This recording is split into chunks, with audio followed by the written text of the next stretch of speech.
고대의 사람들은 자신의 운명과 역사를 주관한다고 하는 그런 어떤 초월적인, 초자연적인 어떤 세력들을 굉장히 두려워했습니다. 그래서 어떤 학자는 1세기 당시의 어떤 지배적인 세계관을 이런 식으로 말하고 있습니다. 인간은 아무 소망이 없이 무력하게 이런 세력들, 강력한 마귀적인 세력들에게 사로잡혀서 억압을 당하고 있다는 것이 당시의 일반적인 생각이었다. 인간이 세상에서 태어나서 세상을 떠날 때까지 그 세력들은 제멋대로 인간을 농락한다. 그들은 무리지어서 인간의 내부에서 활동하지만 또한 외부로부터 인간을 대적하기도 한다. 그래서 인간은 어떤 운명가, 디케, 운명의 신이죠. 어떤 운명이 전개되든지 그것을 끔찍하고 고통스럽게 경험할 수밖에 없다. 그래서 이런 상태에서 인간의 삶은 삶이 아니라 죽음 자체였다라고 얘기합니다. 그러니까 1세기 당시에 사람들이 겪고 있는 그런 수많은 일들, 우리나라도 마찬가지입니다. 기독교가 오기 전, 한 150년 전쯤에 한국의 상황들을 이렇게 기록해 놓은 글들을 보면 목불인견, 한 해에 굶어 죽는 사람이 2만 명이 넘고 온통 고통 가운데 떨어져 있고 미신과 그런 폐악들이, 사회적 폐악들이 가득한 그런 사회였어요. 그러니 얼마나 그런 미신에 의존하겠고 초자연적인 세력들을 통해서 자신들의 어떤 구원과 삶을 개척해 보고자 하는 또는 지키려고 하는 그런 노력들이 얼마나 많았겠어요. 이런 상황들이 어떻게 보면 종교가 생겨났고 귀신의 세력들을 달래고 귀신의 어떤 비유를 맞추기 위해서 수많은 제의적인 방법들을 고안해내는데 심지어는 자기 자식을 불 가운데로 던지고, 그죠? 심청전처럼 인신제물로 바다에 빠뜨리고 이런 식의 일들을 늘 해왔던 겁니다. 죄로 말미암아 죽어있는 인간은 공중 권세 잡은 자 사탄의 세력과 죄의 권세 아래서 고통을 당하고 있습니다. 그러나 그 상황에서도 어떻게든 살아보려고 최선을 다하고 있죠. 태어난 사람이라면 최대한 절망을 하더라도 그 전까지는 최선을 다해서 뭔가를 하고자 하고 그 일로 자기를 구원코자 하는 그런 모든 노력을 해왔습니다. 바벨탑을 쌓고자 하는 것처럼 최선의 노력을 다하고 최선의 열망을 가지고 모든 노력을 다했지만 그것은 늘 무위로 들어가고 고통을 더 가중시켰을 뿐입니다. 왜 그러냐면 인간의 문제는 사실은 아까도 우리가 얘기했지만 영적으로 죽어있기 때문에 하나님과의 분리됨으로서 생겨났다는 사실을 모르는 거예요. 인정하지 않는 거예요. 그래서 인간의 문제는 인간들이 더 어떻게든 노력하면 해결될 수 있을 거라고 생각을 하기 때문에 그 문제가 해결되지 않는 겁니다. 하나님께로 돌아가야 해결될 수 있는 문제를 스스로 해결하고자 하니까 문제가 결코 회복되지 않는 것이죠.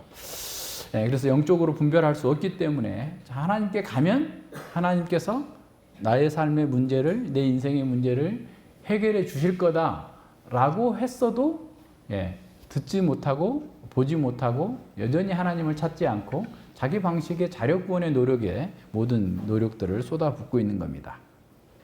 이처럼 사람이 하나님을 스스로 찾아갈 수 없기 때문에 하나님께서 이 땅에 오셔야만 했습니다. 하나님의 아들이 이 땅에 사람의 몸을 입고 오셔서 우리의 아픔과 고통, 우리의 그 모든 문제들을 짊어지시고 죽으셔야만 했기 때문에 그래서 그 이후에 새로운 생명의 삶, 영원한 삶을 우리가 누릴 수 있고 영적인 시각이 회복된 거죠. 그래서 우리는 영적인 시각이 회복되었기 때문에 과거와 같은 방식으로 사람을 보지 않아요. 나 자신뿐만 아니라 세상도 그렇고 역사도 그렇고 주님의 말씀으로 주님의 시각으로 우리는 보게 된 겁니다. 그래서 영적인 시각을 회복한 사람은 무엇이 위험인지를 너무나 잘 알죠. 그래서 다윗 보고 산으로 피하라 해도 그것은 나는 피하는 게 아니라 오히려 죽음으로 가는 거구나 라고 하면서 나는 여호와께만 피하겠다 라고 나가는 겁니다. 그래서 위험을 피하고 하나님께서 주시는 그 복을 누릴 수 있는 적합한 상태로 점점점 성장해 나가는 것이 영적인 시력을 회복한 사람들의 그 복입니다. 그래서 그들은 지금 현재는 완전치 않다 할지라도 어려움이 있다 할지라도 구원이 완성되는 그 날을 바라보면서 고난 중에서도 오히려 기뻐하고 즐거워하면서 가는 거예요. 그러니까 물론 고난이 있을 때 힘들죠. 고통스럽죠. 그러나 기본 전제가 있어요. 그러니까 예수님 믿는 영적인 시각을 회복한 사람의 기본 전제는 뭐냐면 이 속에서 내가 이 고난을 피해서 도망쳐 버릴 거야 이제 하나님 믿지 않을 거야. 나는 다른 방식의 삶을 살 거야가 아니라 그것도 하나님과의 관계 속에서 풀어내는 거예요. 시편 39편과 88편이 하나님의 응답이 없어요. 왜 그럴까요? 다른 기도에는 다 응답해 주세요. 그리고 응답을 확신하면서 끝나는데 응답하지 않아요. 왜 그러냐면 그럴지라도 나는 하나님을 신뢰하겠다라는 거예요. 우리가 늘 찬양하잖아요. 시편 39편 하반절에 빨리 고쳐주시옵소서, 고쳐주시옵소서. 안 고쳐주셔도 저는 주님을 떠나지 않겠습니다. 하나님께서 이 문제와 상황을 바꿔주시 않아도 저는 하나님만 신뢰하겠습니다라고 하는 신뢰가 담겨져 있는 거예요. 그것이 영적인 시각을 회복한 사람의 능력이고 특권이고 기쁨인 겁니다. 그래서 그 상태 속에서 우리는 세상을 이겨낼 수 있어요. 그래서 오늘 21절만 보는데요. 이 21절은 역사의 대분기점을 우리에게 보여주고 있습니다. 이 누턴은 자기 성경 로마서 3장 21절로 26절 옆에다가 이렇게 써놨어요. 로마서와 성경 전체에서 가장 중요하고 중심이 되는 구절 이라고 써놨어요. 이신칭의 복음이 여기 들어있으니까 자기 성경 노트에다가. 그래서 우리 어린이들도 성경에 쓸 게 많아요. 그래서 성경에 여백 있는 성경을 좀 사주세요. 그래서 모르는 단어, 어휘 이런 것들 좀 자기가 자기 이름으로 자기가 써놓으면 안 잊어버리잖아요. 또 볼 때 또 보고 또 보고 이렇게 하니까 그냥 그렇게 하면 훨씬 더 유익할 것 같아요. 여러분도 그렇게 해놓으세요.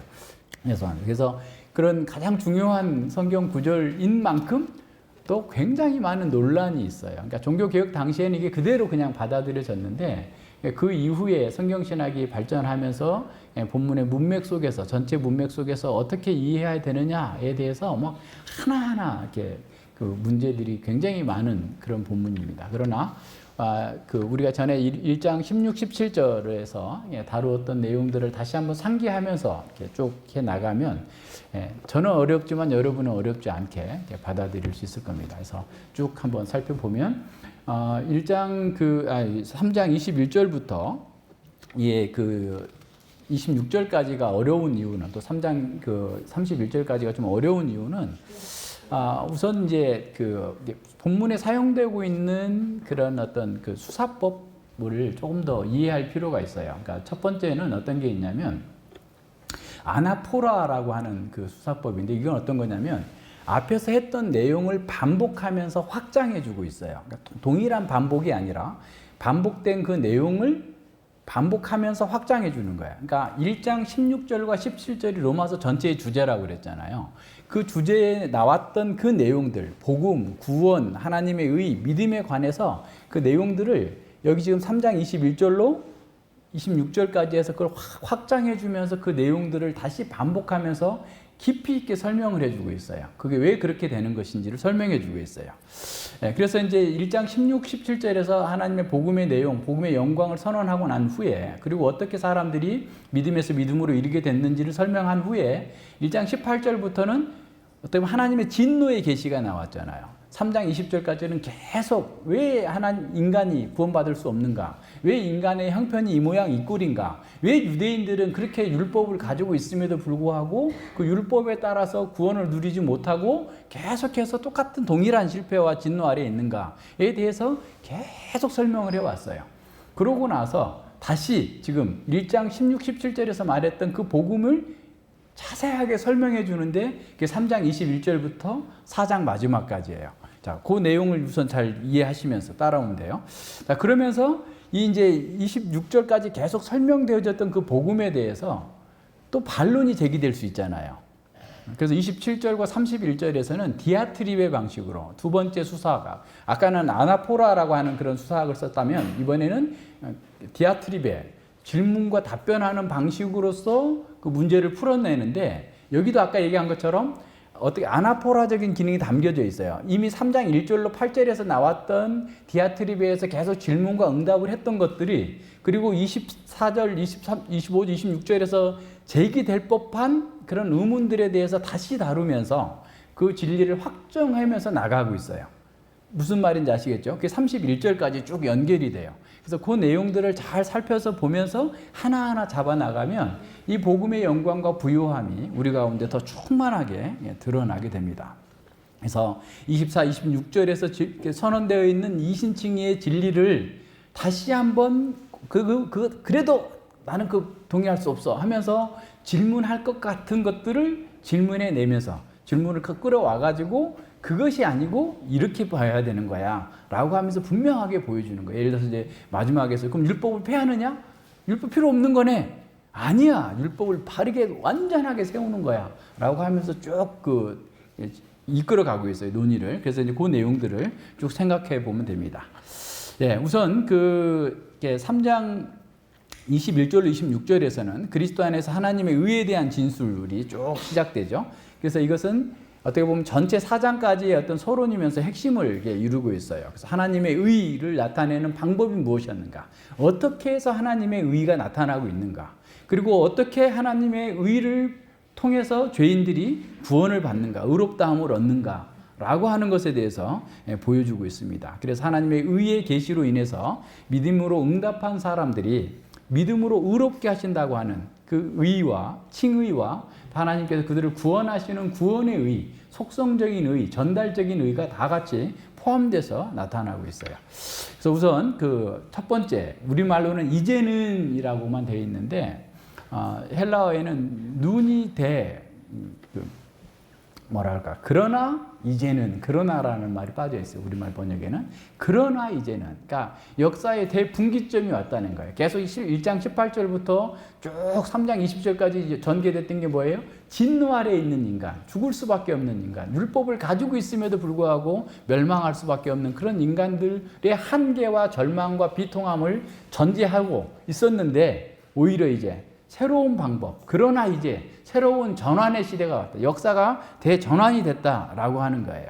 그래서 눈이 되는 계속 눈대 해가지고 항상 어떤 전환을 얘기할 때 어떻게 보면 전문 용어로 사용되고 있어요. 그러나 이제는 이라는 말이. 그래서 페리대도 전환인데 그건 주제적인 전환이고 이거는 어떤 역사의 방향이 바뀌는 정도의 전환을 얘기하고 있는 거예요. 눈대는. 이 눈대에는 세 가지의 전환이 이렇게 들어져 있어요. 여기 여러분 그림 여기 주보에 대충 구조를 써놨는데 첫 번째는 뭐냐면 논리적인 전환입니다. 그러니까 율법의 행위로는 인간의 행위로는 구원이 절대로 불가능하다는 것이 명확해졌어요. 그러나 인류는 죄와 사망으로 인류 역사가 끝나버리는 게 아니다라는 거예요. 인류 역사는 죄와 사망으로 종결될 수 없다라는 겁니다. 죄가 가져온 고통스러운 현장이 그대로 있고 사람들은 다 멸망하게 달려가고 있지만 그런 상황에서 하나님께서 개입하셨다라는 거예요. 세상은 죄와 사망으로 결코 종결되거나 끝날 수 없고 그러나 이제는 복음의 사건들을 통해서 이루어진 결정적인 전환점이 도래했다라는 겁니다.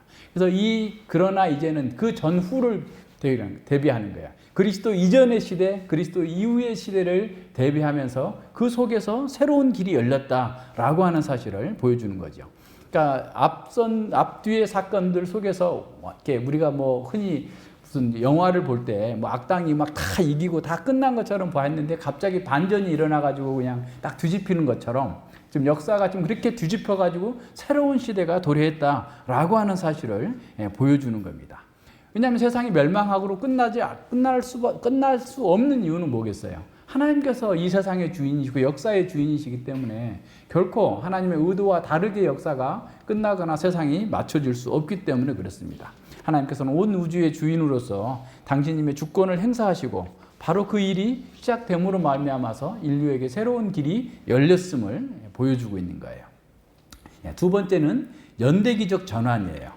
하나님은 구원사 전체 과정 속에서 이전 시대에 속한 모든 환경들을 그리스도와 성령으로 완전하게 바꿔버리심으로써 완전한 대조를 이루고 있습니다. 이 그림에 보시는 것처럼 이렇게 바뀌어져 있는 거죠. 그러니까 여기 좀 더 자세하게 좀 더 넣어야 될 것들이 많이 있는데, 그러니까 이 시대는 그러니까 이미 하나님 나라가 지금 사탄의 개입으로 말미암아서 하나님을 배반함으로써 종결된 상태에서 무너져 있는 상태에서 하나님께서는 이 시대 속에 사탄의 통치 가운데 사람들이 버려져 있고 사람들은 고통 가운데 있고 악의 지배, 힘의 지배, 그 평강을 상실한 안식을 상실한 그런 상태에 있다가 구약의 종말론에서 늘 그날 그러나 이제는이라고 하는 여호와의 날을 소망하며 살았어요. 여호와께서 개입하셔서 이 모든 상황을 역전시킬 것을 그 날을 소망하면서 살아왔는데 드디어 그 날이 왔다라고 하는 거예요. 그 날이 왔는데 이걸 이제 가장 잘 설명한 사람이 오스카 쿨만이라는 사람이에요. 그래서 이제 이 시대가 이 시대예요. 이 시대가 쭉 오다가 그 다음에 장래, 그러니까 내세가 오면 내세가 오기 전에 누가 오냐면 엘리야가 오는 거예요. 마지막 선지자 엘리야가 와서 메시아의 길을 예비하고 메시아가 와서 내세를 가져온다. 내세가 되고 이 시대는 끝날 거다라고 생각을 했어요. 그래서 오스카 쿨만이 이걸 어떻게 설명을 했냐면 2차 세계대전 당시에 연합군이 독일군과 계속 치열한 전투를 하다가 결정적으로 승리한 게 언제냐면 노르망디 상륙작전이에요. 그때로부터 전세가 확 바뀌어버려요. 독일군이 정말 이것도 미스테리한 게 굉장히 많아요. 우리 지난번에 그 영국군이 그냥 다 와가지고 한 방에 다 죽을 수 있는 20만 명 이상이 죽을 수 있는 그런 상황에서 갑자기 히틀러가 전진 멈춰 해가지고 그냥 가면 밀어붙이면 바로 다 그냥 죽이고 전세를 바꿔놔 버렸을 텐데 멈추라는 갑자기 너무 빨리 전진한 거야. 3일 동안 멈추는 동안에 영국군들이 다 빠져나오게 되는 그런 상황들이 있었던 거죠. 근데 어쨌든 노르망디 상륙 작전을 통해서 독일군이 완전히 패퇴할 수 있는 결정타를 입게 돼요. 그러면 그 뒤로도 6개월 정도 계속해서 치열하게 전투가 일어났는데 그래서 노르망디 상륙 작전으로 연합군이 결정적인 승기를 잡는 날을 디시전 데이, D-Day라고 그래요. 그래서 그 D-Day가 왔어요. 그런데 독일군이 완전히 항복하는 것은 6개월쯤 후에 나온 거죠. 그러니까 빅토리 데이, 완전한 승리의 날은 그 후에 온 것처럼 예수님께서 이 땅에 오셔서 십자가에서 죽으신 그 상황으로 말미암아 하나님 나라가 도래했는데 아직 임하지 않았다라고 본 거예요. 근데 오스카 콜만은 그렇게 좀 단선적으로 봤어요. 그런데 그것을 지금 여러분이 갖고 있는 표처럼 본 사람이 게할더스 보스예요. 보스는 그것을 그러니까 이 시대가 끝나고 내세가 왔다 라고 했는데 별 변화가 없는 것처럼 보이는 게 뭐냐 라고 하면서 이제 성경을 쭉 연구하면서 이 시대는 이 시대로 계속 가고 밑에 사탄의 통치는 계속 가고 내세가 이미 온 거예요. 내세가 왔어.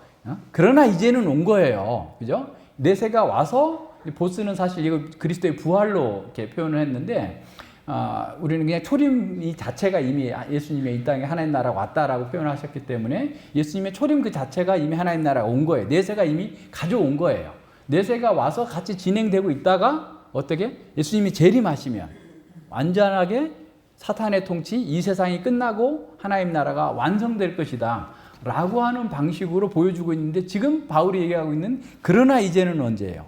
예수님의 초림으로 말미암아서 하나님 나라와의 영광이 드러나고 모든 사람들이 다시 하나님 나라에 들어올 수 있는 그런 은혜의 시간이 되었기 때문에 이제 그러나 이제는 과거에 고통과 비통함과 사망과 죄가 지배하던 그런 시대 속에서 이제 누구든지 예수님을 믿고 예수님께 나오는 사람은 하나님 나라의 통치, 하나님 나라의 영광, 안식과 평강을 누리며 살 것이다 라고 하는 것을 우리에게 보여주고 있는 겁니다. 그래서 우리가 이 시대를 잘 생각해야 돼요.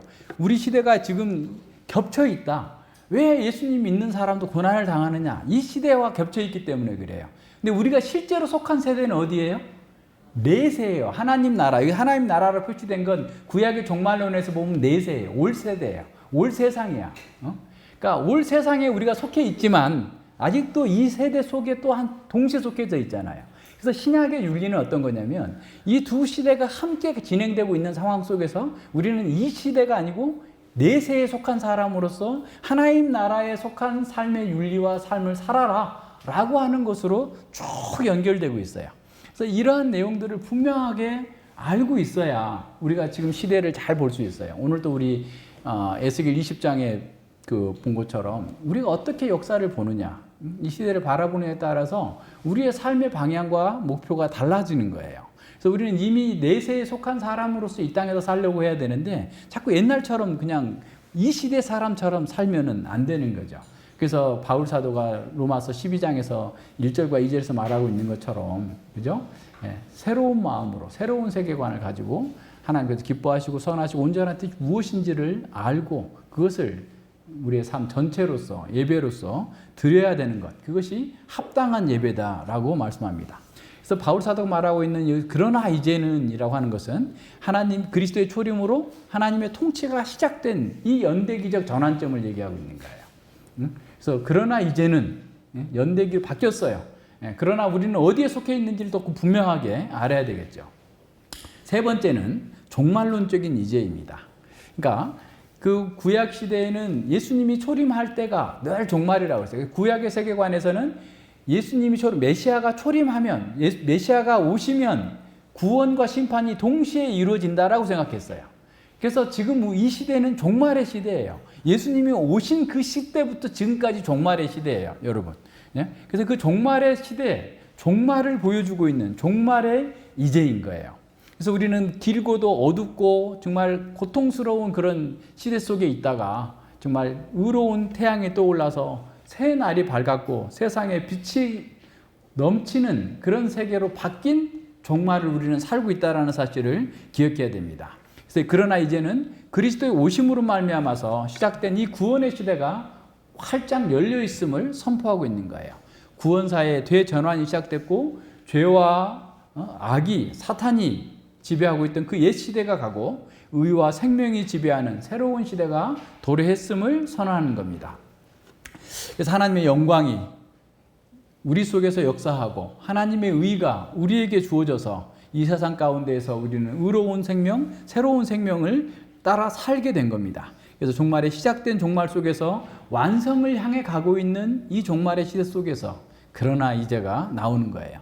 그래서 바울 사도는 고린도후서 6장 2절에서 보라 지금은 은혜 받을 만한 때요, 보라 지금은 구원의 날이로다.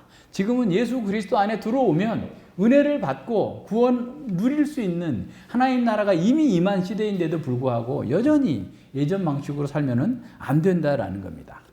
종교개혁 이후에 이 바울 신학의 중심은 구원론 쪽에 늘 맞춰져 있어요. 그래서 바울의 구원론이 바울의 최고의 중심이다, 이신칭이다. 왜냐하면 그 전에 중세시대 스콜라 철학에서 계속해서 우리가 뭔가를 해야만 구원을 얻는 것처럼 해왔기 때문에 루터가 계속 자기를 죽이고 하면서도 그 죄에서 벗어나지 못하는 그런 상황 속에서 그런 회심에 하나님의 말씀을 깨닫고 나서 이 하나님의 의가 어떻게 보면 속성적 의가 아니라 이신칭이 전달적 의다라고 생각을 하고서 이제 그 모든 것이 바뀌었고, 그래서 이제 모든 로마서를 보거나 바울 서신 전체를 볼 때도 항상 구원론 쪽으로만 봐왔던 거예요.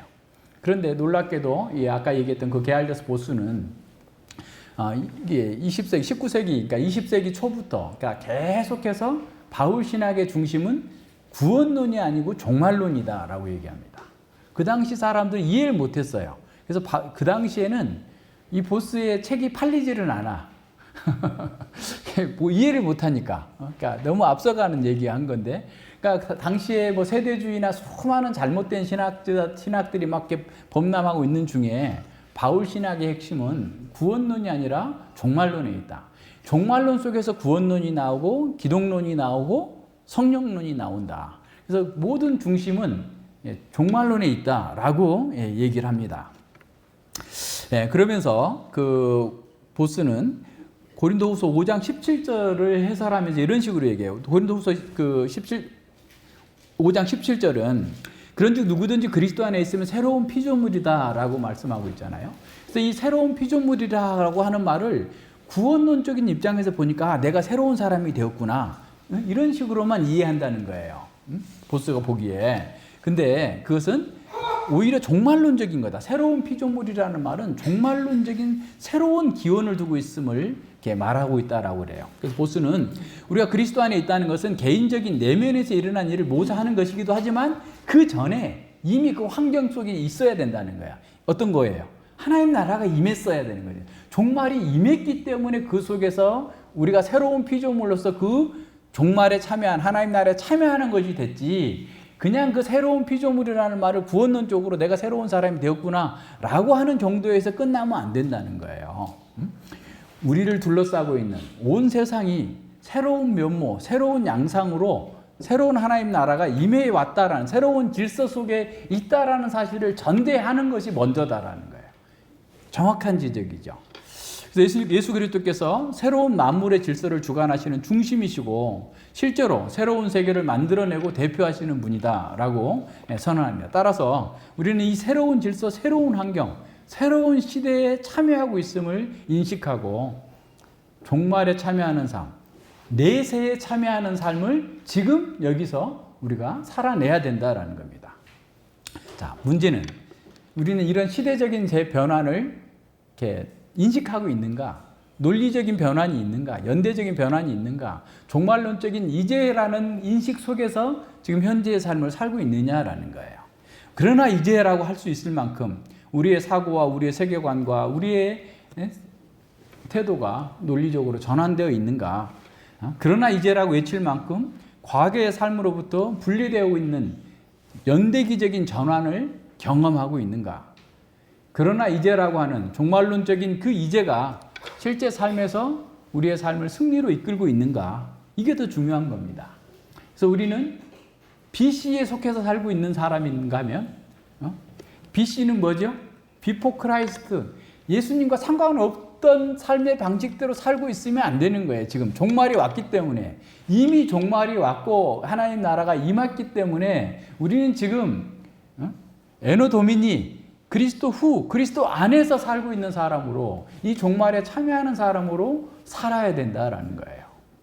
시대의 변환을 머릿속으로 알고 있으면 실제로 우리의 삶 가운데에서 그것이 실천되고 실제로 우리의 삶을 이겨내는, 우리의 고통을 이겨내는 능력이 되고 지혜가 돼야 돼요. 그것이 우리가 시대를 이해하는 방식입니다. 두 번째 봅니다. 두 번째, 율법 외에라고 했어요. 율법 외에라는 말은 율법 없이라는 말이에요. 그래서 여기서 율법이라고 할 때 학자들마다 아주 구구합니다. 어떤 사람은 모세 오경이다, 어떤 사람은 구약 성경이다, 또 어떤 사람은 이렇다 저렇다 쭉 얘기를 하는데 20절과 연결해서 봐야 돼요. 이 보면 20절과 연결해서 율법 행위로 구원받을 수 없다고 그랬으니까 율법의 행위 없이라는 말이에요. 그러니까 율법의 행위 없이라고 한다면 그 모든 것들을 포괄한다고 그랬죠. 인간적인 모든 노력들, 자력구원의 노력들, 이런 유대인들의 모든 노력들을 다 포함해서, 그러니까 다시 말하면 인간의 행위 구원적인 노력 없이 하나님의 구원이 임하게 됐다라는 거예요.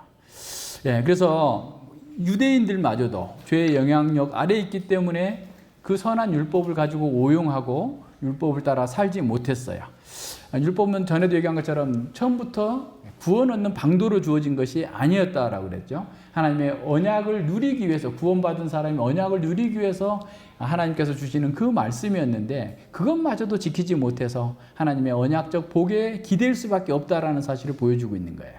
그래서 하나님 율법에 대한 요구가 하나님의 성품을 보여주고 이렇게 원상의 인간의 완전한 모습을 보여주면서 우리가 얼마나 부패됐고 잘못되었고 어그러져 있는지를 보여주는, 그래서 율법을 통해서 죄를 깨닫게 하고 그리스도께로 돌아가게 하는 거다라고 그랬어요.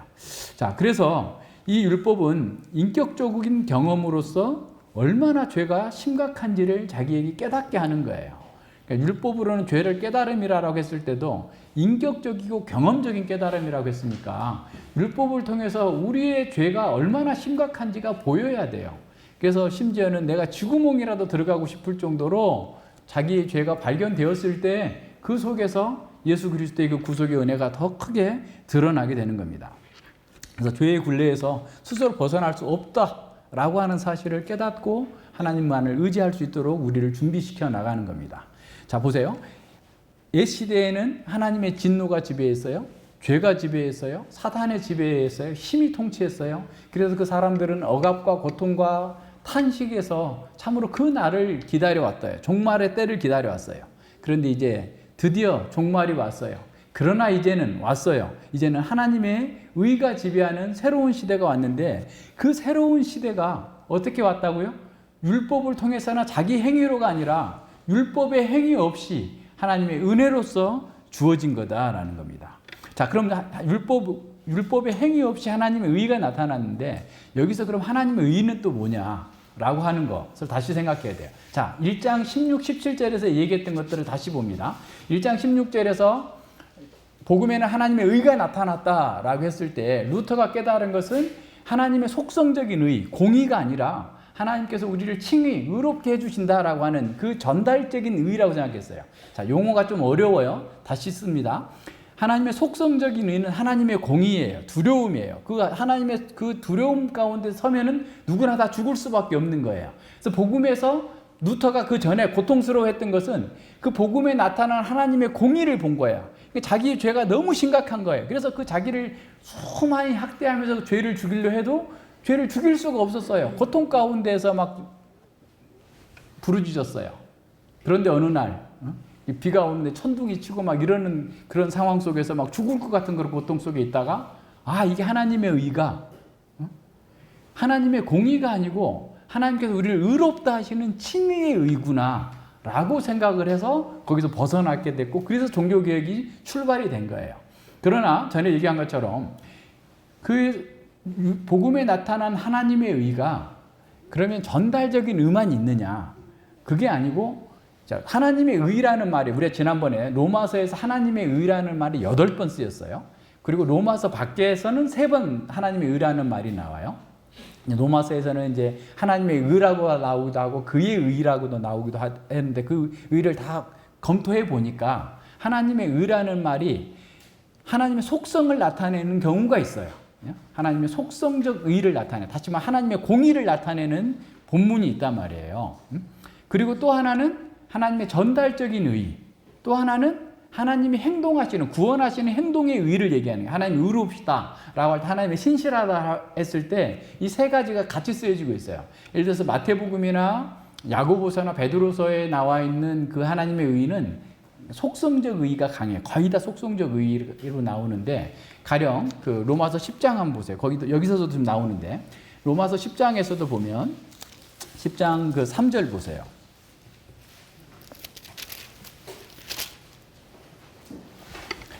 예, 그 10장 3절에 보면 하나님의 의를, 유대인들을 얘기하는 겁니다. 하나님의 의를 모르고 자기 의를 세우려고 하나님의 의를 복종치 아니하였다 그랬죠. 자, 하나님의 앞에 하나님의 의는 뭐겠어요? 예, 칭의의 의, 전달적인 의예요. 하나님께서 이렇게 우리를 믿으면 의롭다 하시는 그 전달적인 의를 주는데 오히려 그 의를 포기하고 내가 내 힘으로 할 거야. 자기 의를 세우려고 하면서 어떻게 한다고요? 하나님의 의에, 이건 무슨 의예요? 속성적이죠. 하나님의 공의에 복종치 않게 되는 거죠. 그러니까 같은 단어가 쓰였다 할지라도 그 문맥 속에서 어떤 의미가 있는지가 다 달라요. 근데 여기서도 하나님의 의라고 할 때 여기서도 하나님의 율법 외에 하나님의 한 의가 나타났다. 율법에는 물론 하나님의 의가 있죠. 예, 하나님의 속성적 의도 있고 전달적 의도 있어요. 사실 율법 속에도 하나님의 행동하시는 의도 있어요. 자, 그렇다면 여기서 하나님의 나타난 의는 무엇일까? 그 3가지를 다 겹쳐야 돼요. 그죠? 예, 그러니까 율법 외에 하나님의 의가 나타났는데 여기서 단지 이신칭이라고만 단순하게 얘기하면 안 되고 전달적인 의만 얘기하면 안 되고 하나님의 속성적 의도 나타났어요. 그리고 전달적인 의, 이신칭의도 나타났어요. 우리가 율법 없이 우리를 구원하시는 구원의 행동으로서의 의도 나타난 거예요. 무슨 말인지 아시겠죠? 그래서 여기서의 의는 하나님께서 우리를 구원하시는 의, 그리고 하나님께서 우리를 의롭다 하시는 칭의의 의, 그리고 하나님께서 본인의 의로움을 드러내시는 의, 25, 26절에서 나오는 것처럼 그 의가 동시에 나타났어요. 그게 어떻게 나타났다고요? 율법의 행위 없이 하나님께서 새로운 시대에 이 하나님의 의를 드러내셨다, 나타내셨다라는 말이에요. 그래서 나타내셨다라는 말도 조금 더 달리 쓰였어요. 1장 17절에서는 아포칼립타이라는 그 나타나다라는 그런 표현을 썼다면, 현재형으로 쓰고 있었다면 여기서는 나타났다 완료형으로 쓰고 있어요. 이 완료형은 뭐냐면 그때로부터 계속 지속되고 있다라는 말이에요. 이미 발생한 그 결정적인 행위가 현재부터 미래까지 계속 지속될 것이다. 다시 말하면 하나님의 의가 그때부터 나타나서 계속 진행되고 있다. 우리는 그 하나님의 의 속에서 살고 있다라고 하는 것을 표현하는 단어예요. 그래서 그러나 이제는이라고 하는 시대의 대전환점에서 어떻게 보면 출발된 그런 면에서의 어떤 그 완료형인 거죠. 그래서 이 말은 하나님께서 구원사 과정 전체에서 그리스도의 사역과 성령의 사역으로 말미암아서 이루어진 시간적인 대조를 표시해주고 있어요. 나타났다라고 했던 것이 계속해서 나타나고 있다라고 하는 말이죠. 종말론적인 지금과 긴밀하게 연결되어 있습니다. 그래서 바울 사도는 로마서를 마무리하면서 그 로마서 16장 24, 25절에서 이렇게 말씀합니다. 나의 복음과 예수 그리스도를 전파함은 영세전부터 감추었다가 이제는 이라고 했는데 여기서도 누운데 그러나 이제는 나타나신 바 되었으며 영원하신 하나님의 영을 쫓아 선지자들이 글로 말미암아 모든 민족으로 믿어 순종케 하시려고 알게 하신 바 그 비밀의 계시를 쫓아낸 것이다 라고 얘기합니다. 비밀의 계시, 비밀이 나타나졌다, 감춰졌다가 다시 나타내신 바 되었고, 여기도 마찬가지 같은 단어예요. 골로새서에서도 마찬가지입니다. 골로새서 1장 26, 27절에서도 이 비밀은 만세와 만대로부터 오므로부터 감추었던 것이었는데 그러나 이제는 여기서는 좀 대눈이라고 순서가 바뀌어 있지만 똑같아요. 그러나 이제는 그의 성도들에게 나타났고 하나님이 그들로 하여금 이 비밀의 영광이 이방인 가운데서 풍성한 것을 알게 하려 하심이라. 이 비밀은 너희 안에 계신 그리스도니 곧 영광의 소망이니라 라고 선언하고 있습니다. 다시 말해서 바울은 만대로부터 감춰졌던 그 비밀이 그러나 이제라고 하는 그 시대의 가운데에서 성도들에게 나타났고 자신은 그 비밀을 선포하도록 부르심을 받았다라고 하는 거예요. 자, 그렇다면 우리가 이 비밀을 소유하고 있는가? 이 비밀의 계시에 따라서 합당하게 살고 있는가? 이게 중요합니다. 하나님의 의가 나타났는데 그래 나타났어. 그냥 객관적인 사실로 나타난 것이 아니라 내가 그 하나님의 속성적 의, 공의를 이해하고 있고 하나님의 전달적인 의, 그 칭의 가운데서 살고 있고 하나님의 구원하신 그 행위에 합당하게 반응하고 있는가? 그 비밀의 계시를 알고서 삶으로 누리고 있는가? 그걸 우리에게 질문해야 돼요. 각자의 스스로 질문해내는 겁니다. 세 번째, 바로 그런데 그 의가 하나님 율법 외에 율법 없이 율법의 행위 없이 하나님의 한 의가 나타났는데 그것이 어떤 거라고요? 율법과 선지자의 증거를 받은 것이다. 여기서 율법과 선지자는 뭘까요? 그러니까 사도 바울의 복음의 선포를 통해 가지고 나타난 계시되어진 그래서 지금도 계속해서 유효한 그 하나님의 의가 율법과 선지자들의 증거를 받고 있어요. 여기서 율법과 선지자는 구약 성경 전체를 가리키는 겁니다. 모세 오경과 선지서들만 얘기하고 있는 게 아니라 구약 성경 전체를 가리키고 있어요. 그래서 성경은 하나의 통일성을 가진 전체로서 현재적인 의미뿐만 아니라 궁극적으로 마지막 날에 이루어지게 될 모든 성취로서 하나님의 섭리가 일관성 있게 하나님 나라라고 하는 그 큰 틀 속에서 이루어져 가고 있어요. 따라서 성경의 어떤 본문을 이렇게 전체 어떤 문맥에서 떼어내 가지고 따로 이렇게 해석을 하거나 분리해 가지고 생각하면 안 돼요. 다시 말하면 성경에서 어떤 한 권이라도 빼고 읽으면 안 된다는 거예요. 아이 잠언 이거 다른 교훈도 많은데 잠언은 빼고 있지. 라고 하면 안 되는 거예요. 어느 성경도 하나라도 빼면 거기에서 부족하게 돼요. 절대로 있을 수 없어요. 그래서 요한계시록 마지막에서 뭐라고 말씀하시죠? 이 계시의 말씀에 더하는 자 심판받고 빼는 자도 심판받는다라는 거예요. 물론 1차적으로는 요한계시록에 대해서 말씀하신 것이긴 하지만 요한계시록이 성경 전체에 맨 끝에 붙어 있다고 한다면 성경 전체에서 어떤 거라도 빼고 넣고 해서는 안 된다라고 하는 사실을 우리에게 경고해 주고 있는 겁니다. 그래서 모세의 오경을 포함한 모든 구약 성경은 하나님의 창조와 섭리, 구속적 섭리를 보여주고 있어요. 근데 그 모든 섭리는 어디에 맞춰져 있다고요? 종말에 맞춰져 있었던 거예요. 메시아의 날에 맞춰져 있었던 거예요. 그래서 모든 구약 시대의 사람들은 메시아의 날을 대망했어요. 그렇게 해야만 그 사람들이 참 유대인이었어요. 그래서 나다나엘이 예수님 빌립이 야 내가 메시아를 만났다. 그러니까 나다나엘이 뭐라고 그래요? 야 그 사람 누군데? 아 나사렛 예수야. 에이 나사렛 나사렛에서 무슨 선한 것이 나온다고 말도 안 되는 소리 하지 마. 그랬더니 빌립이 한번 가서 보자. 응? 가서 보자라고 했더니 뭐라고 그래 예수님께서? 이는 참 이스라엘이다. 아니 당신이 어떻게 나를 압니까? 난 네가 무화과 나무 아래에 있을 때부터 알고 있다. 무화과 나무 아래에 있는데 왜 참 이스라엘이에요? 나도 무화과 나무 아래에 있으면 참 이스라엘이에요? 그 말이 아니고 구약 성경 내내 무화과 나무, 포도나무 안에서 평안히 거하는 시대, 다시 말하면 메시아의 시대, 이 종말의 시대, 올 시대를 바라보면서 그 사람은 고대하고 있었던 거예요. 그러니까 세상에서 뭐 나는 돈 많이 벌어야 돼, 나는 뭘 해야 돼, 막 이렇게 세상에 뭐 유대에서 독립을 해야 돼, 로마에서 독립을 해야 돼 하면서 뭔가 사람들은 자기 추구적 방식으로 삶을 살고 있는데, 나다나엘은 주께서 보내신다고 하는 메시아는 언제 오십니까? 메시아 시대의 그 아름다운 시대는 언제 오십니까?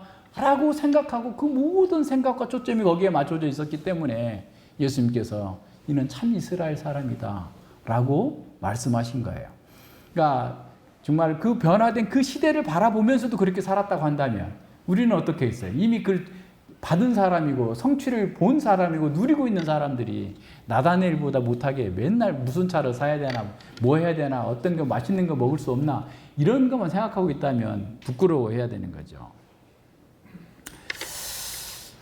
그래서 그 종말의 임할 그 메시아 시대에 하나님의 의의 통치를 소망하고 있었던 겁니다. 그래서 하나님의 의, 여기서 앞서 얘기한 것처럼 공의로운 성품, 전달적 칭의의 의, 구원하시는 그 행동의 그 의를 사람들은 소망하고 있었어요. 모든 구약 성경은 그걸 위해서 기록됐고 그거를 바라보도록 해요. 그러니까 뭘 보든지 그리스도가 보여야 되고 뭘 보든지 그 하나님 나라의 그 영광의 계시로 보여줘야 돼요. 그랬더니 바로 이렇게 됐구나 라고 하는 것이 보여져야 됩니다. 그래서 구약의 통일성은 그 자체가 증명하고 있기 때문에 하나님의 그 언약과 섭리 안에서 구약의 그 전개를 쭉 바라보면서 나가야 돼요. 제임스 오르라고 하는 신학자는 성경의 통일성을 얘기하면서 다른 어떤 종교들의 경전들과 비교해서 이렇게 얘기합니다.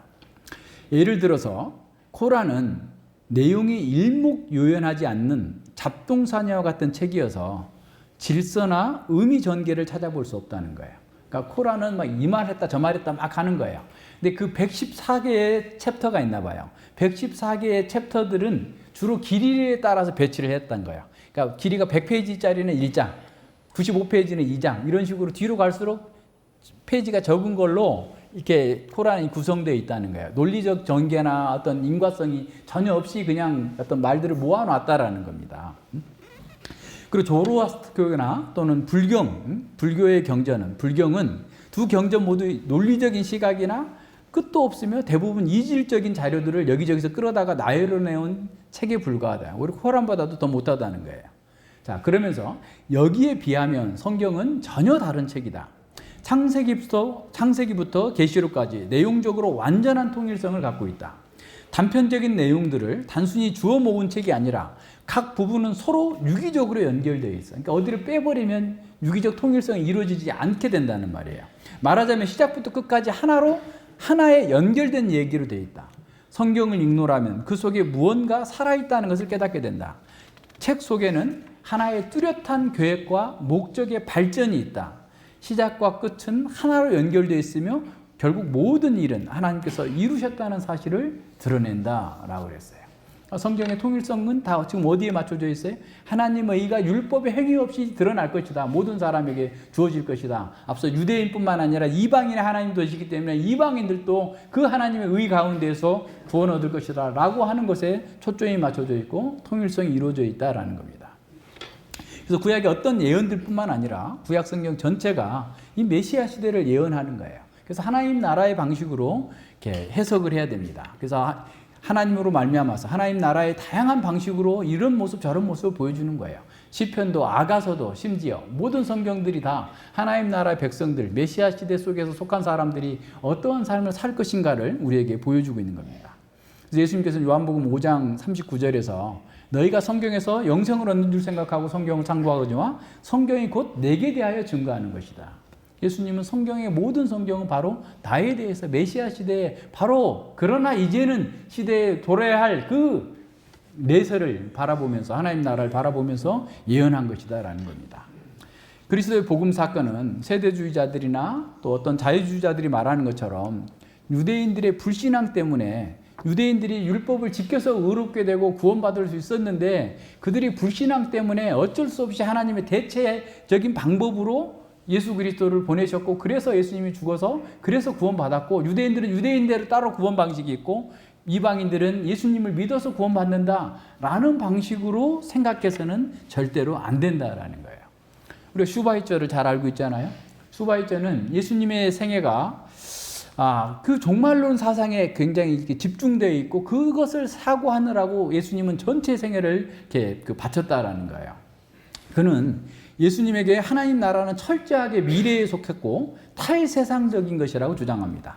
슈바이처는 시계의 비유를 들면서 시계가 12시가 되면 종을 12번 치잖아요. 근데 예수님은 11번 치고 12번 치기 직전에 왔다는 거야. 그래서 12번 치기를 계속 기다리면서 33년 동안 열심히 사역을 하고 어떻게 보면 이 사람이 이제 그 심리학적 표현으로 말하면 투사했다는 거야. 자기를 투사했다. 그 말이 무슨 말이냐면 사회적으로 어떤 어려움들이 있을 때 어떤 약자에게 그냥 혐의를 씌워가지고 다른 사람들이 피해 나가는 속죄양, 스케이프고트, 속죄양처럼 자기는 탈세상적으로 이 시대에 속한 사람이 아닌 것처럼 그렇게 살면서 계속해서 이렇게 그 말씀을 전하고 가르치고 이렇게 했는데도 하나님 나라가 안 오니까 실망해가지고 33년 동안 기다렸는데 실망해가지고 자기가 이 역사의 수레바퀴를 막고 그래서 자기가 그 막은 다음에 종이 12번 땡 쳐가지고 하나님 나라가 도래할 것을 기대하면서 죽었다는 거예요. 그런데 역사의 수레바퀴는 계속 돌아가고 그래서 예수님은 실패자다 라고 하는 게 슈바이처의 결론이에요. 슈바이처는 그래서 나중에 아프리카 선교도 하고 의사고 엄청 천재고 똑똑한 사람이긴 하나 어리석은 바보였죠. 구약이 뭘 말하는지는 몰랐어요. 율법과 선지자가 뭘 말하는지를 모른 거예요. 잘못된 것들을 실컷 다 펼쳐놓고 죽은 거예요. 성경을 이해하지 못하면 이와 같은 방식으로 나가는 거예요. 그래서 대체제다 이렇게 생각하면 절대로 안 된다는 것을 생각해야 됩니다. 율법이 사람들을 구원하지 못하기 때문에 복음이 대체적으로 투입된 것이 아니라 영원 전부터 하나님께서는 계획하신 바대로 이 땅에 그리스도를 보내셨고 그 구약 성경 속에서 언약 속에서 계속해서 그것이 이루어지고 있는 것을 우리에게 보여주고 있는 거예요. 이스라엘의 굴곡진 역사의 현장 속에서도 하나님의 언약은 폐하여지지 않았고 메시아 시대에 그리스도께서 오심으로써 새 언약이 성취가 되었어요. 그러니까 이스라엘의 가장 어두운 시대에 새 언약이 예언되었고 그 언약대로 언약을 이루기 위해서 예수님께서 죽으셨고 우리가 그 새 언약 백성이 되었고 새 언약의 복을 누리고 있는 겁니다. 그래서 율법과 선지자는 하나님의 언약과 예언이 인간의 실패에도 불구하고 하나님께서 어떻게 자기 백성을 구원하시고 그 과정 속에서 하나님의 영광과 하나님의 의가 어떻게 드러나고 있는지를 우리에게 보여줍니다. 그래서 구약 성경 전체가 예언과 또 그 언약이 성취되고 있는 것, 그때를 바로 그러나 이제를 향해 가고 있었고 그 증거가 너무 많아서 우리는 다 그걸 살펴볼 수가 없어요. 구약성경 전체 다 공부를 해야 돼요. 그런데 오늘 모세오경만 몇 개만 찾아보도록 하겠습니다. 그러니까 모든 성경이 다 메시아에게 그리스도에게 초점이 맞춰져 있지만 모세오경 안에서만 보자면 일단은 보세요. 창세기 3장 15절 보세요. 그죠? 그러니까 인간이 죄로 인해 죽고 난 다음에 하나님께서 그들을 구원하시는 방법으로서 여인의 후손을 통해서 구원하실 거다라고 말씀하십니다. 그러니까 정말 사탄과 인간에게 대해서 하나님의 진노와 심판이 이루어진 이후에 이루어진 그 하나님의 구원의 방식이라서 그걸 원시복음이라고 하죠. 그러니까 원시복음, 여인의 후손, 여인의 씨를 통해서 사람들을 구원하시겠다라고 하는데 그 여인의 후손이 사탄의 세력을, 뱀의 세력을 정복하고 다시 하나님께로 회복시킬 것이다 라고 하는 겁니다. 그래서 이 창세기 3장 15절의 예언이 모든 예언의 모태가 되는 거예요. 그래서 모태 예언이라고도 말해요. 그러니까 이 모든 예언들이 이것을 이루어 나가는 방식이에요. 그대로 쭉 이루어져 나가는 방식, 여인의 후손이 오기까지 계속해서 역사가 진행되면서 인간을 구원하시기 위한 하나님의 구원의 경륜이 이루어져 가고 있음을 보게 됩니다. 두 번째, 노아에게 주어진 언약. 노아에게 주어진 첫 번째 언약은 일반인의 언약이었다면 뒤에 그가 술 마시고 나서 하고 난 후에 셈의 자손들에게 셈에게 축복하죠. 그래서 하나님께서 여호와께서 셈의 장막에 거하실 것이다 라고 하는 거예요. 하나님께서 셈의 장막에 거하신다라고 하는 것은 셈을 통해서 셈의 계보를 통해서 메시아께서 오실 거다. 여인의 후손이 올 거다라는 것을 의미할 뿐만 아니라 셈의 장막을 통해서 그 여인의 후손을 통해서 언약이 회복되고 하나님의 의로운 통치가 이루어지고 하나님 나라가 이루어질 것을 말씀해 주시는 겁니다. 그래서 영원하신 하나님께서 여호와께서 이미 쓰레기가 되어버린 인간들과 함께 거하신다라고 하는 그 언약이 얼마나 놀라운 것인지 모릅니다. 그래서 말씀이 육신이 되어서 하나님의 아들이 우리 가운데 거하실 것을 이와 같은 방식으로 예언해 주시고 보여주신 겁니다. 그래서 노아와 셈에게 주어진 이 예언과 언약은 모세와 왕조 시대 이전 전 시대를 통해서 하나님의 임재하심, 하나님의 거하심이 어떤 것인지를 보여주면서 그리고 그것이 무엇인지를 점점 더 뚜렷하게 더 분명하게 보여주는 거예요. 그래서 계시는 점진적으로 계속해서 발전해 나가는데 원시 복음에서 점점 뚜렷하게 다윗의 후손을 통해서 쭉쭉쭉 계속해서 나타나는 방식으로 이 구원의 길이 더 분명하게 보여지게 됩니다. 세 번째는 아브라함 언약이죠. 아브라함 창세기 12장 1절로 3절에서 아브라함을 부르신 이유는 뭐라고 그랬어요? 그와 그 후손을 통해서 모든 민족이 복을 받을 것이다 라고 얘기합니다. 이 아브라함에게 주어진 언약은 아브라함 그 당대의 성경 기록으로 따지면 6번 반복되고 이삭에게 2번, 야곱에게 또 2번 반복돼요. 그래서 계속해서 반복되고 있는 건 뭐냐면 하나님께서 셈의 장막에 거하실 것이라고 하는 그 특권이 아브라함을 통해서 모든 민족과 모든 이방 세계로 축복의 통로로 확산되어질 것을 보여주고 있습니다. 그래서 하나님의 언약의 축복은 처음 받은 사람을 통해서 이방 나라 전체로 흘러가도록 되어 있는 거예요. 예수님께서 요한복음 8장 56절에서 너희 조상 아브라함은 나의 때 볼 것을 즐거워하다가 보고 기뻐하였느니라 그랬어요. 우리 유대인들이 뭐라고 그래요? 네가 50도 안 됐는데 뭐 예수님이 좀 고생하셔가지고 늙어 보였나? 33세밖에 안 됐는데 50도 안 됐는데 그 말은 50이라는 말이 보통 노인을 가리키는 거예요. 그러니까 여러분 50된 사람 다 노인입니다. 1세기는 다 노인이에요. 그러니까 노인도 아니면 네가 어떻게 아브라함을 알아? 뭐 이런 식의 그런 표현인 거죠. 근데 아브라함의 내 때를 보기를 즐거워하다가 이렇게 기뻐했다. 보고 즐거워했다. 이렇게 볼 것을 즐거워하다 보고 기뻐했다라고 했을 때 그러면 아브라함은 언제 예수님을 봤다는 건가? 라고 했을 때 학자들이 여러 그 견해가 있는데 가장 적당한 것은 어떤 거냐면 아브라함이 이삭을 제물로 바치러 갈 때, 그죠? 이삭을 제물로 바치러 가서 이삭을 그냥 탁 죽이려고 이렇게 했을 때, 아브라함아 그만둬라, 멈춰라 라고 하면서 순양이 거기에 있는 양을 잡아서 제사를 하게 된 거죠. 그때 아브라함이 뭐라고 말하죠? 여호와의 일에, 여호와께서 예비하실 것이다. 그러니까 이 제사 제도가 가지고 있었던 모든 것들을 여호와께서 준비하시고 이루실 거다라고 하는 그 때를 아브라함은 봤고 지금 하늘에서 예수님 당시에 가르치실 때 하늘에서 그 때를 보면서 즐거워하고 있다라고 보는 것이 가장 적합한 해석처럼 보입니다. 그래서 이 모든 면에서 아브라함이 경험했던 그 예수님, 기대했던 그 예수님, 구약 성경이 다 율법이 바로 그 때를 예언하면서 주어졌다라고 하는 거예요. 창세기 49장에서 야곱이 유다에 축복하죠. 야곱 통치자의 홀이 거의 떠나지 않을 것이다 라고 하면서 유다의 후손으로 이제 여인의 후손이 올 거고 메시아가 올 것이다 라고 예언이 되죠. 그리고 민수기에 가면 발람의 예언 속에서 한 별이 오고 한 통치자가 나타나서 이스라엘 백성들을 이렇게 통치하고 세상의 열방에 복을 주실 거다라고 나타나죠. 신명기 18장에서 나와 같은 선지자가 올 건데 너희 형제 중에서 나와 같은 선지자가 오는데 너희는 그의 말을 들으라 라고 하는 그 예언 속에서 모세는 이스라엘 역사에서 아주 특별한 사람입니다. 그는 하나님과 특별한 관계를 맺었고 수많은 기적과 이적을 행했고 이스라엘 백성들을 위해서 목숨을 걸고 중보를 했고 그와 같은 일들을 쭉 하면서 모든 심지어 모세는 어떻게 말하냐면 내가 이미 전해준 말과 다른 말을 하는 사람 다 거짓 선지자니 돌로 쳐 죽여라 라고 말할 정도의 권위를 가지십니다.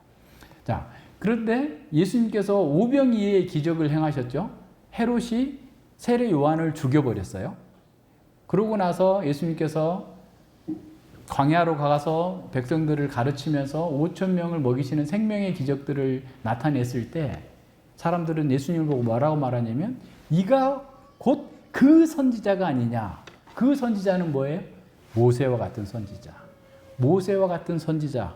예수님을 보고 바로 그 선지자다라고 얘기를 한 거예요. 그래서 예수님께서는 모세가 광야에서 만나를 먹인 것처럼 그들에게 하나님의 생명의 양식을 먹이실 것을 보여주고 있는 겁니다. 예, 구약에서 예수 그리스도의 그 복음 사건을 예언하고 있는 모든 것들을 다 찾아본다면 끝이 없어요. 시편에서도 계속 하나님의 통치, 메시아 시대의 통치를 계속 나누고 있죠. 시편 2편, 110편, 또 45편, 72편 다 메시아 시편들이에요. 뿐만 아니라 선지서에는 얼마나 더 분명히 나와.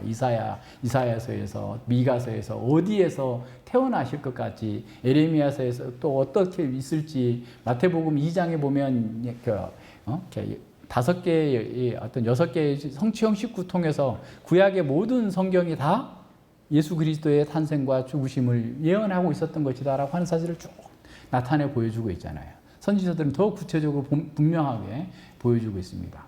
따라서 우리는 지금 이미 하나님께서 새로운 시대에 도래했어요. 그래서 우리는 그리스도 안에서 모든 성취된 내세를 우리는 살고 있어요. 종말에 살고 있고 하나님 나라를 살고 있어요. 그렇다면 우리는 그 완성의 때까지, 하나님 나라가 완성될 때까지 조금만 참으면 돼요.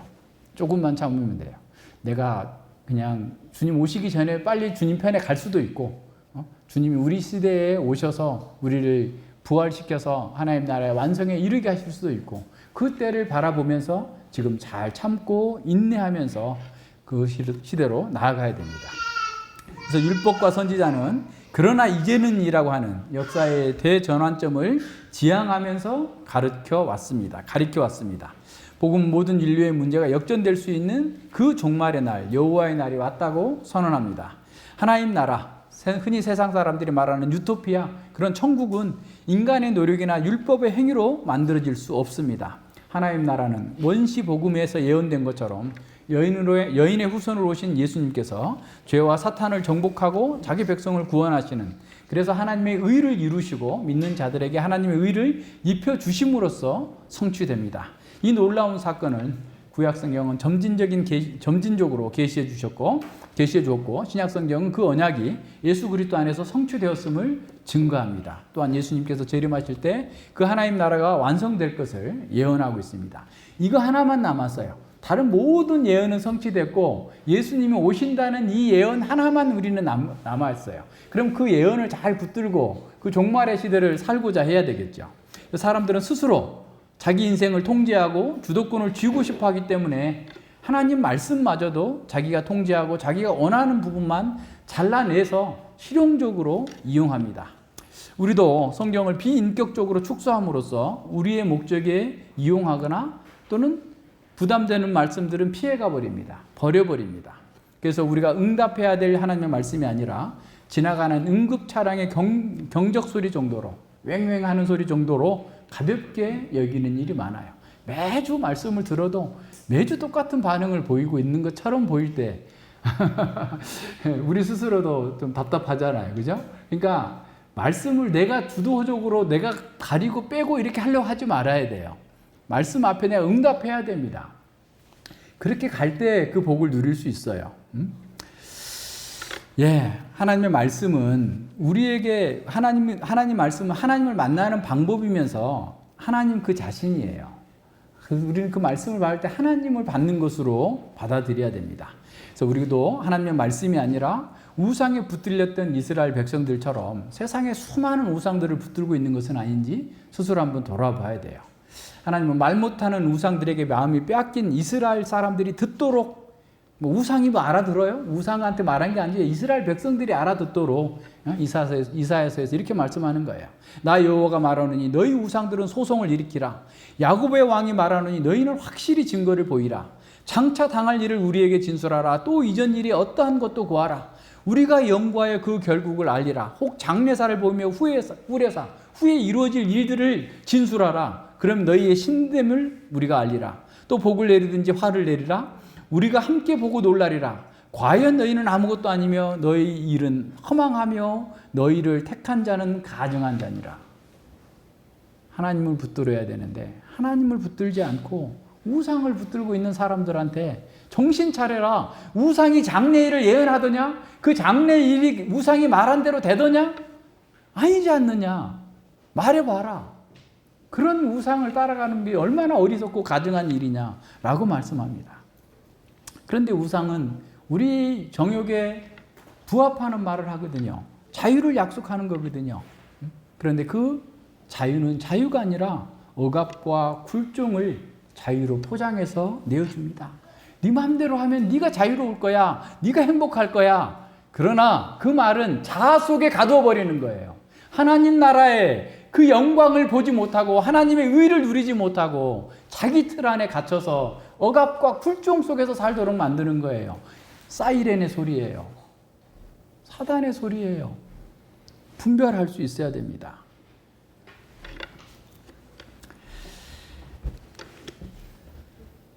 우리에게 중요한 것은 자유를 쟁취하는 것이 아니라 하나님을 주인으로 모시고 그분을 섬기는 법을 배우는 것입니다. 우리가 하나님을 제쳐놓고 키운 모든 관계 안에서는 어떤 형식으로든지 압제와 억압의 싹을 키우게 되는 겁니다. 하나님 없이 어떤 사람과 만나서 하나님 없이 뭔가를 해보겠다고 하는 그 모든 속에서는 자유가 아니에요. 진정한 자유를 줄 수 없어요. 결혼이 자유를 만들어줄 수 없어요. 어떤 사물이, 어떤 대상이 우리를 자유롭게 만들 수 없어요. 하나님이 그 안에 계셔야 됩니다. 하나님께서 그 안에 경배를 받으실 때 우리는 비로소 진정한 자유를 누리게 됩니다. 하나님의 백성에게 선포된 그러나 이제는 이라는 말은 어떤 형태의 속박도 용인하지 않겠다고 하는 하나님의 결단이 담겨져 있습니다. 더 이상 너희들은 속박대로 살지 마라. 우상을 섬기면서 우상에 끌려다니지 말라 라고 말씀하시는 하나님의 결단이 담겨져 있는 거예요. 하나님 나라를 다시 회복하시겠다고 하는 그 은혜의 약속들이 그 속에 담겨져 있습니다. 따라서 그러나 이제는 이라는 이 시대에 살고 있는 우리는 그 누구도 속박하지 않아야 되고 속박당하지 않아야 됩니다. 주님은 우리에게 진정한 자유를 주시려고 십자가에서 결박당하셨습니다. 그리스도께서 우리로 자유케 하려고 자유를 주셨으니 그러므로 굳세게 서서 다시는 종의 멍에를 매지 말라라고 선언하고 있습니다. 자유는 새 언약의 핵심입니다. 우리가 자유롭게 살도록 예수님께서 율법의 저주를 받아서 죽으셨습니다. 우리가 자유롭게 하나님과 이웃을 섬기도록 하기 위해서 하나님의 의를 우리에게 덧입혀 주셨습니다. 따라서 이 자유를 육체의 기회로 삼아서 다시 죄의 종으로 돌아가지 않도록 주의해야 됩니다. 우리의 자유는 약탈이나 무리한 요구나 무례한 강요를 정당화하는 그런 면허가 되어서는 안 됩니다. 우리의 자유는 하나님과 이웃을 사랑하기 위한 것임을 깨달아야 됩니다. 어떤 사람은 자유를 얘기하고 독립을 얘기하고 해방을 얘기하지만 섬김의 사랑에 대해서는 인색한 걸 봅니다. 이런 사람은 하나님의 영광스러운 자유와 그런 안식이 아니라 속박과 탐욕으로 치닫는 굴종의 삶으로 빠져들 수밖에 없어요. 이건 필연적인 결과입니다. 그래서 우리는 정말 섬기는 자유, 사랑하는 자유, 하나님을 기뻐하는 자유로 그 자유를 누릴 수 있어야 돼요. 성경 전체에서 언약과 예언의 성취가 30%를 차지할 만큼 큰 비중을 차지합니다. 하지만 언약이 성경 처음부터 끝까지 관통하고 큰 줄기를 이루고 있기 때문에 모든 본문들 또한 여러 모양과 여러 부분들로 언약적 구속사를 밝혀주고 있고 복음의 영광을 드러내줍니다. 바울 사도는 그러나 이제는 율법의 행위 없이 하나님의 한 의가 나타났으니 율법과 선지자의 증거를 받은 것이다 라고 선언합니다. 자, 예수님은 십자가에서 바로 이 모든 구약의 예언과 언약을 성취하셨습니다.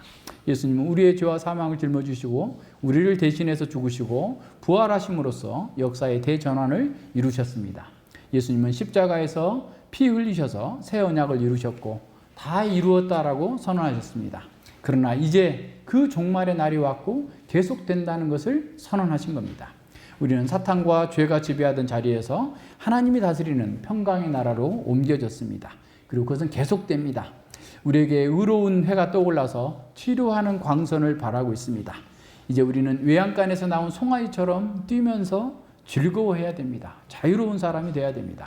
우리는 자아나 우상이 아닌 하나님을 섬기면서 참 자유와 하나님 나라의 복을 누립니다. 신실하신 하나님을 왕으로 섬기는 신실한 종은 긍휼과 관용을 베풀고 상처받은 사람, 아픈 사람들을 돌보는 치유하는 사람입니다. 자기가 치유를 받았기 때문에 고통받는 사람들과 자신을 동일시하면서 그를 위해서 섬기는 일을 기쁨으로 감당합니다. 그런 사람은 흑암 중에도 두려워하지 않습니다. 그는 어질고 자비하고 의로운 자로서 은혜를 베푸는 사람입니다. 그리스도의 종으로 살면서 압제당하는 것이라고 불평하는 사람은 없습니다. 그런 사람이 있다면 그리스도의 종이 아니라 지금 다른 종이 되어 있을 수도 있어요. 왜냐하면 그는 진종으로 자유하고 행복한 사람이기 때문에 그렇습니다. 섬기는 사랑을 너무 많이 해서 너무 과도한 자기 희생이라고 악평하는 사람 또한 없습니다. 그 섬김은 하나님의 충만하심을 경험하고 누리는 방식이기 때문에 그렇습니다. 이 세상에서 가장 자유로운 사람은 그리스도의 종으로 사는 사람입니다. 이 세상에서 가장 행복한 사람은 마음이 가난한 사람입니다. 왜냐하면 그는 이미 하나님 나라를 소유하고 있기 때문에 그럽니다. 하나님 나라에 들어온 사람이기 때문에 그렇습니다. 여러분은 진정으로 자유로운 사람입니까? 지금 행복하십니까? 만약 오늘까지 그렇지 못했다면, 그러나 이제는 복음을 받아들이고 복음에 합당한 삶을 살아보십시오. 그리스도의 종으로 살아보십시오. 그러면 세상이 줄 수 없는 기쁨과 자유, 하나님 나라의 복을 누리게 될 것입니다. 우리의 행복은 제자가 되기 위한 조건이 아니라 제자로서 산 삶의 결과로 주어지는 겁니다. 우리는 믿음과 순종의 길에서 자유와 안식, 평강과 하늘의 복을 누립니다. 새 시대에 우리는 이것을 누리면서 이 복음을 증거하고 이 복음 안에서 정말 가장 기쁘고 행복한 삶을 살아내는 사람들이 되어야 됩니다. 기도하겠습니다. 하나님 아버지 감사드립니다. 주님께서 저희들을 구원하시기 위해서 이 역사의 대전환점 속에서 예수 그리스도 안에 우리의 모든 죄와 고통과 사망을 다 십자가에 못 박으시고 이제 우리 가운데 새 생명을 주시고 새로운 영적인 시각을 허락하여 주셔서 참으로 이 시대와 오는 세대를 우리가 동시에 살고 있으면서 이 시대에 속한 것과 오는 세대에 속한 것이 무엇인지를 바르게 분별하면서 하나님의 뜻과 하나님의 영광을 바라보고 기뻐하고 즐거워할 수 있도록 이끌어 주심을 감사를 드립니다.